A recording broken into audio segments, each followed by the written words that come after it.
देशाच्या 80व्या स्वातंत्र्य दिनानिमित्त राज्यातील शासकीय कार्यालयात मोठ्या उत्साहात ध्वजारोहण सोहळा पार पडला। मुंबईत मंत्रालयात मुख्यमंत्री देवेंद्र फडणवीस यांच्या हस्ते राष्ट्रध्वज फडकवण्यात आला, तर ठाण्यात उपमुख्यमंत्री एकनाथ शिंदे यांच्या हस्ते ध्वजारोहण करण्यात आलं। तर बीडमध्ये उपमुख्यमंत्री सुनेत्रा पवारांनी ध्वजारोहण केले आणि यावेळी देवेंद्र फडणवीस यांनी राज्याला संबोधित करताना महाराष्ट्राची येणारी पिढी दुष्काळ पाहणार नाही असा संकल्प व्यक्त केला।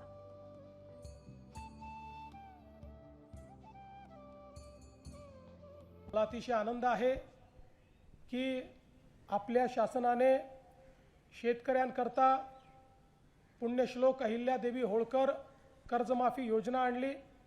56 लाख शेतकऱ्यांना 36,000 कोटी रुपयाची कर्जमाफीची योजना आपण देतो।